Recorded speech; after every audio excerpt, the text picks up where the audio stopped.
सभी लोग को जय हिंद। आज 15 अगस्त है। 15 अगस्त को हम लोग हर साल स्वतंत्रता दिवस के रूप में मनाते आए हैं। आज 15 अगस्त 2022 है। 15 अगस्त 2022 विशेष इसलिए है क्योंकि हम आज़ादी का अमृत महोत्सव के रूप में इसको मना रहे हैं। आज़ादी का अमृत महोत्सव क्यों? क्योंकि आज़ादी के 75 वर्ष पूर्ण होने के उपलक्ष्य में हम लोग मना रहे हैं। देखिए, अगर हम बात करें तो हम लोग की भी कुछ नैतिक जिम्मेदारियां हैं। 75 वर्ष में बहुत चीज़ हम लोग पाए, बहुत कुछ खोए, लेकिन वो सब चीज़ को ध्यान में रखते हुए क्या पाए क्या खोए, हम लोग की जिम्मेदारियां ये है कि उस महत्व को समझें। जैसे हमारा देश आज़ाद हुआ, जितना संघर्षपूर्ण स्थितियां थीं, कितने लोग बलिदान हुए उसमें, कितने लोग अपने प्राण की आहुति दे दिए हंसते हंसते अपने देश को आज़ाद करने के लिए। तो बस इस महत्व को समझने की ज़रूरत है, क्योंकि कुछ लोग अभी भी इस चीज़ को समझ नहीं पाते हैं। तो उन लोगों से बस एक मेरा विनम्र निवेदन है कि इसको समझने की कोशिश करें। और हम लोग की भी एक नैतिक जिम्मेदारी ये है कि समझाने की कोशिश करें जहाँ तक हो सके अपने स्तर से। अगर एक व्यक्ति भी समझ जाता है हमारे समझाने से, आपके समझाने से, तो अच्छी बात है। ये कोशिश करनी चाहिए, एक अच्छी कोशिश है, एक अच्छी पहल है और प्रत्येक व्यक्ति को करना चाहिए। ये वही भारत है जब भारत में कभी ऐसा था कि अनाज के लिए देश परेशान था। एक टाइम लोग भूखे सोते थे कि अनाज की कमी न हो देश को। आज यही भारत है कि जो दूसरे देश की मदद कर रहा है अनाज से।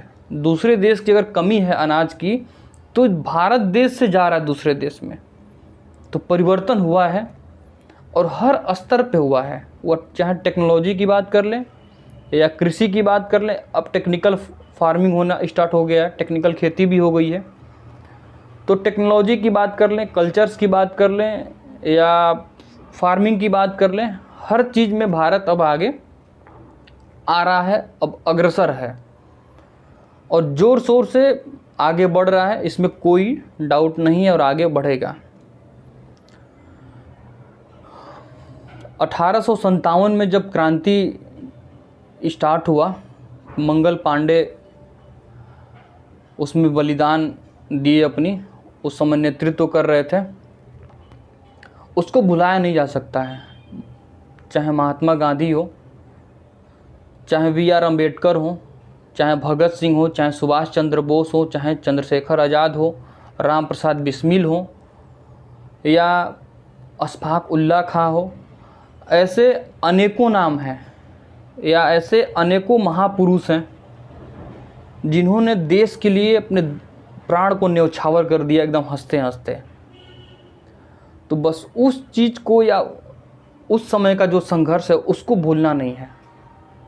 बस यही एक विनम्र निवेदन है आप सभी लोगों से कि सभी लोग इसके प्रति थोड़ा अवेयरनेस लाएं, क्योंकि कहीं कहीं देखने को मिलता है ऐसे कि लगता है लोगों को कि नहीं, ये जो आज़ादी है या जो जैसे हम घूम रहे हैं ये काफ़ी समय से एक है।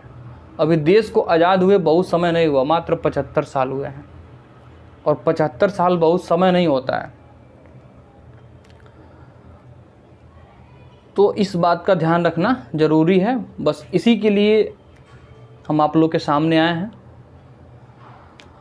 और बाकी आप लोग को पता ही है कि अभी 2 साल पहले महामारी आया था अपने देश में, कई अन्य देश में भी आया, लेकिन भारत जिस प्रकार से हिम्मत से सामना किया या जिस साहसपूर्ण सामना किया, या यहाँ के लोग, यहाँ के नागरिक जिस प्रकार से एकजुटता दिखाए या यूनिटी दिखाए, एकता दिखाए, ये एक तारीफपूर्ण है।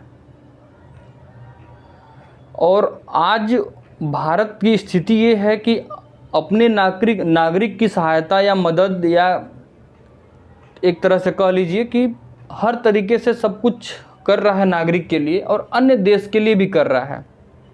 वो अनाज को लेकर ले लीजिए या बात कर लें हम वैक्सीन की, जो वैक्सीन थी अन्य देश को भी भारत देश से भेजा गया वैक्सीन।